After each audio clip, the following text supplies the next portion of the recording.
everyone, and welcome to the All It Takes to Goal podcast, the best place in the entire world, including all of Canada, to learn how to build new thoughts, new actions, and new results.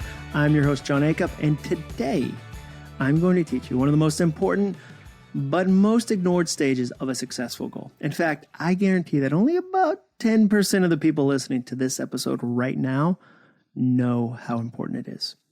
But first, before we get into the content, here's a quick word from our sponsor. Quick question. What if you could guarantee the success of your goals? No, seriously. The book you want to write? Guaranteed. The business you want to start? Guaranteed. The exercise plan you want to stick with? Guaranteed. What if no goal was off limits? It's possible with the Guaranteed Goals community. The Guaranteed Goals community is my first ever membership program where you'll find the courage, connection, and most importantly, the community you need to win all your goals. Ever since I started hosting online challenges with tens of thousands of people from around the world, the number one request people sent me was for a private, non-Facebook community where we can all work on our goals together. That's why I created the Guaranteed Goals community on a user-friendly platform where you won't be overwhelmed with endless dance videos, silly reels, and dog memes. Inside this community, in addition to learning my fail-proof formula for achieving goals, you'll get access to a massive course library, check-ins with my team for accountability, the chance to win awesome prizes, 12 VIP Q&A sessions with me, the ability to team up with other members who are working on similar goals as you, and so much more.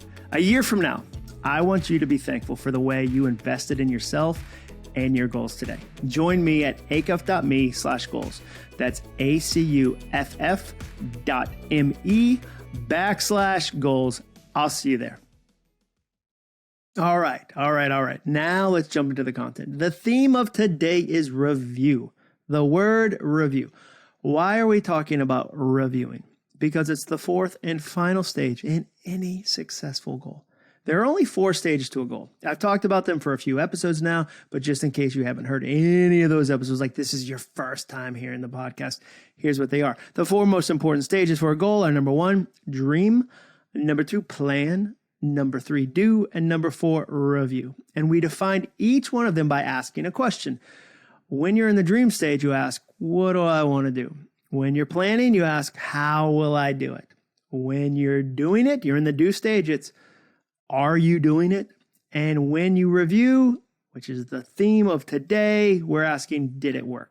So last week I told you how to brainstorm actions so that the do stage of your goal is as easy as possible. We discussed the fine art of hooking up your future self. If you didn't hear that episode, check it out. We'll link it in the show notes. Today, I'm going to teach you how to review your goal so that you can win faster and bigger all year long. The review stage of a goal is very simple. All we want to know is what we're doing working? Is what we're doing working? If it is, go back to do. Keep going. It's a very small circle. You go from dream, and then you move to plan, and then you move to do, and then you check out review. And if review, you find out the stuff I'm doing is really working, go back to do. Keep going. Run your miles. Write your words, sell your products, lead your team, continue doing the work that is working. If it's not, go back to plan. So if you do a review and realize, the things I thought would get me where I needed to be are not working, you need to jump back a stage and go, right back to plan. Okay, wait a second. Let's take out these plans. This is what I thought we were doing. Like, it reminds me of the time my father-in-law and I got kicked off the New Jersey Turnpike. Did you know that moving trucks you rent and are very heavy are not allowed on the New Jersey Turnpike? Did you know there's a weight limit on the New Jersey Turnpike? I did not know that. And I found that out when I drove a 24-foot Penske moving truck onto the New Jersey Turnpike. And this was, when was this? Like 2003, maybe? So there were no smartphones. Like the iPhone didn't even exist yet. And I went up to a toll booth and I said, here's my money, Mr. Toll Booth guy. That's not how I didn't sound old timey. I don't know why. And that's this story. I sound like I'm in vaudeville. But I went to pay the toll and the guy was like, dude, what do you do? He didn't use those exact words either. There's a little more profanity.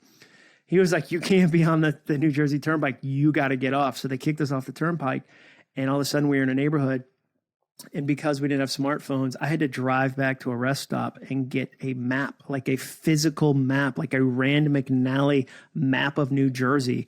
And then I had to drive back to my father-in-law because we had two cars, like our Camry and then the moving truck. And we had to put out this huge map on the hood of the Camry and be like, how do we get to Atlanta? Like using this map. And apparently we can't use the New Jersey Turnpike. What do? We had to go back to our plan. We had a plan. We were going to drive the moving truck all the way down to Atlanta. And that included we were going from Massachusetts to Atlanta. That included going on the New Jersey Turnpike. And then we got kicked off. And so we had to kind of review our options. I had to go back to the planning stage, buy a map, come up with a new route. That's what it's like in goals. If you figure out in review it's not working, you go back to plan. And in rare cases, if it's the wrong goal altogether, you go all the way back to dream. I say rare because I usually don't like to skip right back from review to dream. I think it's always helpful to try planning again. It's really tempting to hit an initial snag in a goal and realize that like during the review, like I ran into an obstacle. And it's tempting to instantly say, well, I guess it's time to dream again.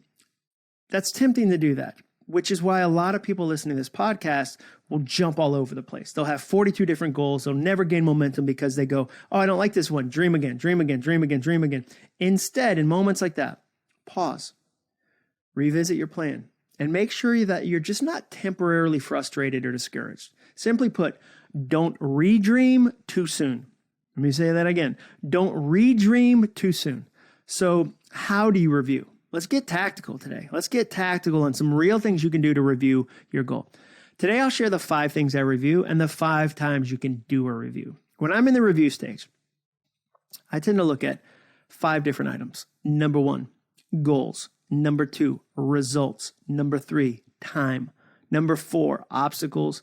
Number 5, lessons. So before I even jump into these, let me say I don't review all 5 of these for every goal I have. I think there's this real weird thing where people that share information like I share, like goal setting information, motivational people, they sometimes exaggerate what they do and they give you overwhelming tasks that they're not doing. I saw this just the other day. I saw somebody say, every night, me and my husband do an 11-point check system to see how we are. And I thought, no, you don't. You don't. Like, nobody's life is like that. Like that, like, you might do that a couple times a week, but you can't tell me that every night, and if you do, you must not have kids. Like, that you do some 11-point check where you're like, okay, and then we look for 42 signs of gratitude, and then we have the right water, and then we do this exercise. Like, no. I think when you hear stuff like that from motivational people, you should be like, that's some nonsense. That is some, like, you did that one time and now you're telling me to do it every time and it falls apart in the real world. So I'm going to do my best. Anytime I give you some feedback or some encouragement or some advice to go, whoa, I don't do this all the time. So when I give you a list of like 5 things I review, I don't want you to feel any pressure like, oh my gosh, this dude reviews 5 things for every goal all the time. I don't. Usually there's like 1 or 2 things that I look at and I go, okay, it's working, or ooh, this is not working. I need to change. But there are 5 different things you can look at. So we're going to go through those, starting with goals. I start here because it's the easiest thing to review. All I do if I'm going to review a goal is review the list of goals I created during the dream and plan stages. It's usually a 2-page document that I keep in a file. Sometimes I print it out because I'm a paper guy, but I don't always do that. You'll be amazed, especially if you have a lot of goals, what's on your list. You see, what happens is life gets busy and you get, focused and pulled in a million different directions and you forget what goals you said you'd do at the beginning of the year. I mean, there have been years when I do a review a few weeks into the new year and I've already forgotten a few of the minor goals that I thought were so great during the planning stage. During this review, I start with this question. Is this goal still important? Like, is it still important? I'm asking that of every goal on the list. Like, that's a good question. It's an easy question. And note that I'm not asking, do I still feel excited about this goal? That's not what I'm saying. I'm not saying, do I feel excited about the goal? My feelings are flighty. And my natural motivation for most of my goals has disappeared by about mid-February. It might come back in May or September, but I can't rely on the feeling of motivation as an indicator of whether I should keep going. So I'm trying to quickly assess with each goal, is the goal still worth time? Is the goal still worth financial investment? Is the goal still meant for this year? Like maybe this is a really good goal that's better suited for 2024 or 2025 or 2026. Those are better questions than, do I still feel excited about this goal? So the first thing you can look at are goals. Okay, here's my specific goals. The second thing you can review are your results. So what do I mean by results? Think about questions like this. Have I written the pages of content? Have I run the miles? Have I paid off debt or made money? Depending on like if I've got a financial goal. Have I taken Jenny, my wife, out on dates? Are there tangible results, and are they the kind of results I want? This is really about progress. So for instance, I've got a running goal this year. I could open up Strava. Strava is the app I use to track my miles. If you've never used Strava, it's really easy. It's really consistent. So I've got a goal this year to run 450 miles. So I'm recording this in mid-January. I always try to stay about a month ahead on the podcast, so the content is fire. If I wait to the last second, you guys don't get good content. So I'm trying. That's one of my goals this year. Great content all year long. Strava, at this exact moment, says I've run 36.2 miles. That's a result. I can check that result. Thanks, Strava. Like that's a real thing I can check.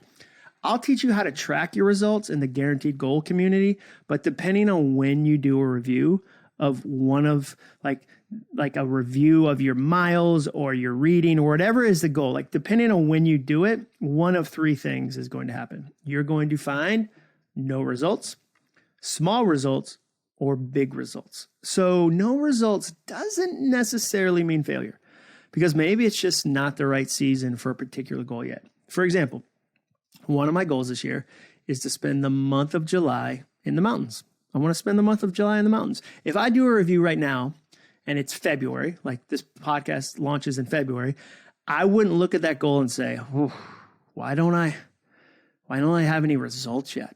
Why don't I have any results yet? Because the goal isn't ready yet. The goal is July. It's not July yet. So like there shouldn't be any results. Now, on the other hand, if you've worked really hard and it's the right season for a goal and you have zero results to show for it, you might need to take a deeper look at what's going on. Now, if the results are smaller than you want, you need to adjust either the plan or increase the do. That sounds like a Mountain Dew commercial, right? Increase the do. Because maybe the results are smaller, but they're actually appropriate, and your initial goal was so crazy town that you were like, I'm going to run 200 miles this month. And you look up and you're like, I only have time for like 40 a month. There's no way. I don't have time for 200 miles a month. That's crazy. So you adjust it down. Or you increase what you're working on. Now, if the results are bigger than you thought they'd be, you can either keep doing what you're doing, or you can even jump back to plan and make the goal bigger. So maybe you underestimated what you're capable of. Maybe that's your challenge. That happened with my reading goal last year. When I reviewed it in October, I realized, I'm going to read more than I initially planned. So I increased the goal from 52 books to 60 books. You won't know any of this. You won't know any of this unless you're actively recording and reviewing results. The third thing I review is time. I want to know the answer to questions like, is the goal on schedule? How much time is this goal costing me? Maybe this goal is a time hog. At the start of the year, it was like, hey, John, don't worry. I'll only take about an hour a week. No big deal. I just need an hour a week. But the goal lied. The goal is actually a time hog. It's taking 4 hours a week, and it's not worth it. I'll also ask questions like, could I save time by being more efficient? This is part of a review where I'll get feedback from other people, most often my wife. I am what scientists call a complicator. I am a complicator. By nature, I tend to find the slowest, most complicated way to achieve anything. Sequence doesn't come easily to me, but I'm working on it.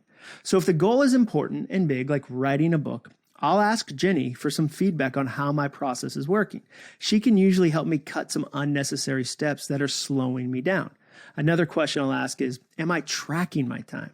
Time is our most limited resource, but it's wild how casually we tend to treat it. In the last 2 years, I got obsessed with tracking my time, and it's made all the difference for my goals. I tend to get a little sloppy during the middle of my goals, And this question gets me back on track. One of the tools I use to review my time is the Finish calendar. I've used this for more than a decade, and it's my favorite calendar of all time. It sold out last year, but I think we should still have a few copies left at finishcalendar.com. You can pick up a copy there. It's a huge wall calendar, dry erase paper. It's fantastic. The fourth item I review are obstacles. This is the fastest part of the review. I just want to know if there are any unforeseen obstacles that have popped up that I need to deal with. For example, if I sprained my ankle, I would need to adjust my running miles. If my daughter McCrae got a great summer job, I might need to adjust my stay in the mountains for a month goal. If I signed a new client I wasn't expecting, I might need to adjust my writing goal for the year. If a recession hit, I might need to adjust my financial goal. The obstacle can be negative or positive. Here's how I define obstacles. An obstacle is anything outside of your control that alters the progress of your goal. So I look for obstacles because at the beginning of the year, at the beginning of a plan, you can't foresee the obstacles that are really going to show up. So it's good in a moment, in, a month in, to go, wait a second. Are there some obstacles that have happened that I haven't taken account of that I need to adjust? All right, cool. The last thing I review are lessons. I want to get better and better at my goals. If I work on something for a sustained period of time, I want to improve at it. So I ask myself questions like, what lessons have I learned that will help me with the future of this goal? Now, how do I keep track of them? Well, I have a creativity system I've honed over the years. And one of the things I do is collect ideas. I had more than 1,500 last year.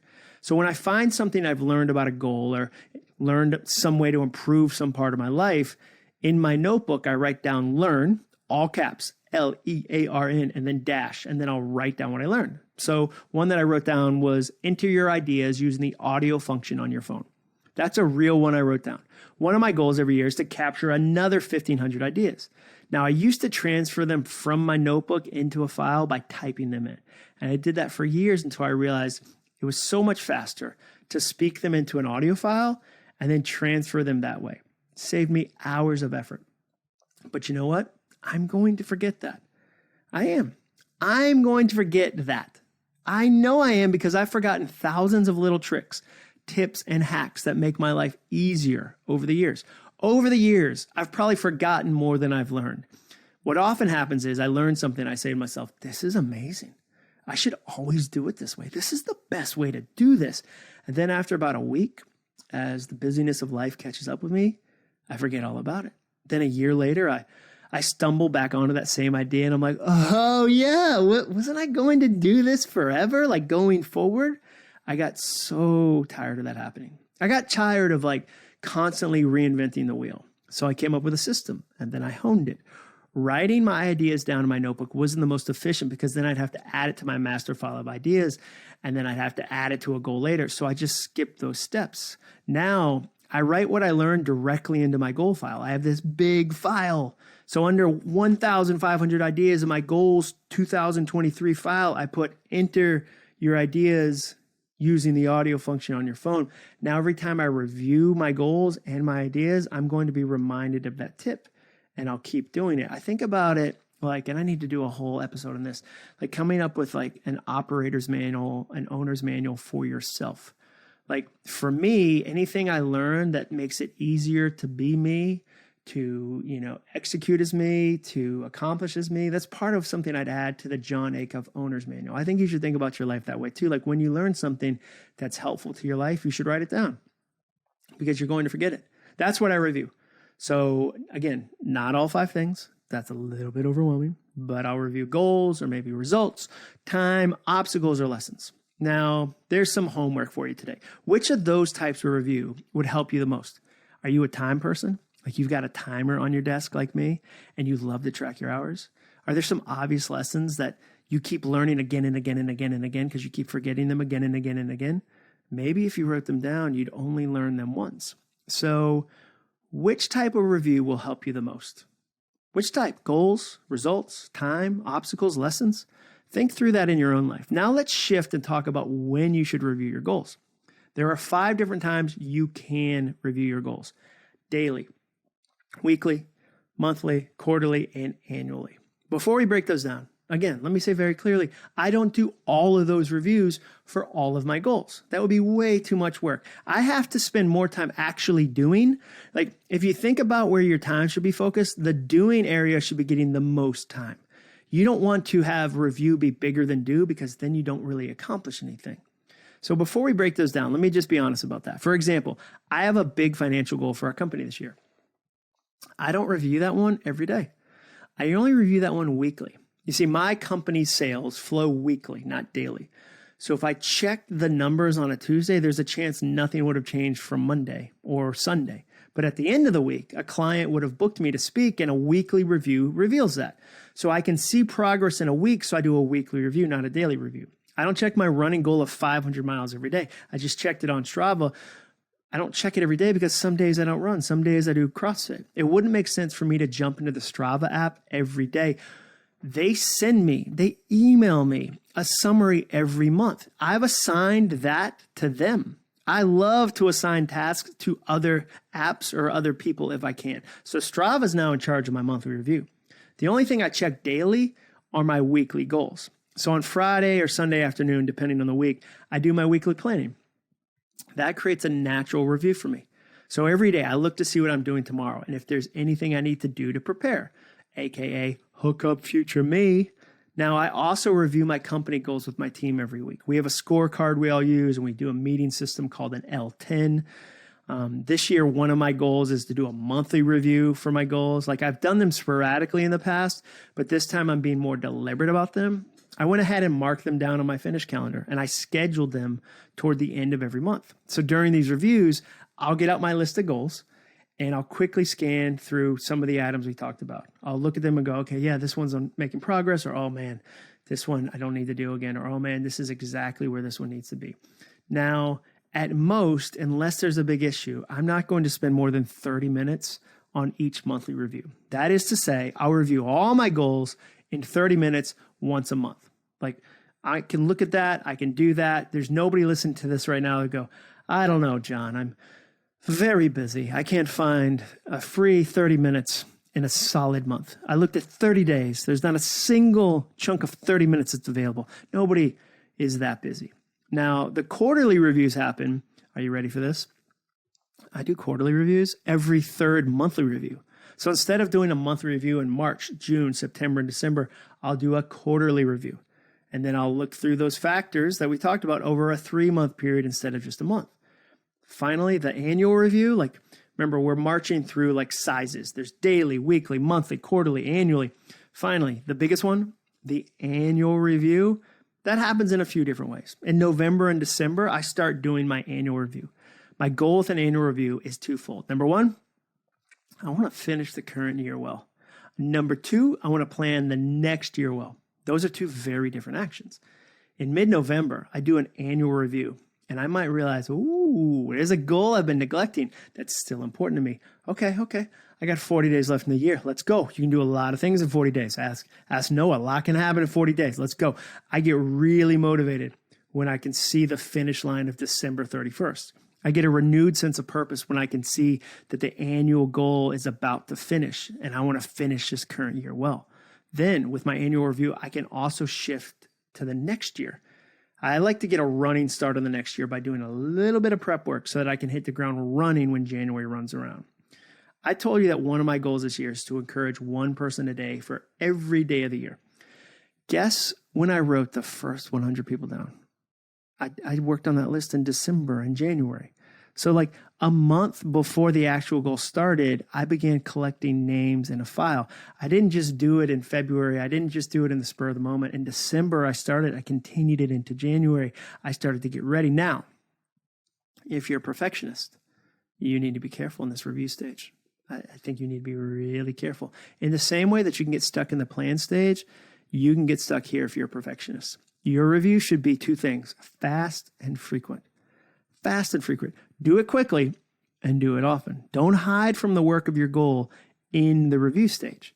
That work will teach you. It will educate you. It will make you better at the do stage. Again, a lot of times hustlers avoid this stage. They just like the do part. I want to do. I see this with writing. Like, it's harder for me to edit than it is to write. I can go when it comes to writing. But then to sit down and go, oh, okay, was this idea any good? Does this one make sense? That's a little more painful. So sometimes I try to hide and avoid the review stage. But the review stage makes everything you do so much better. And it's the fourth stage in a really successful goal. Remember, dream, plan, do, review. You do those four things in that order, and you will dramatically increase your odds of finishing your goal.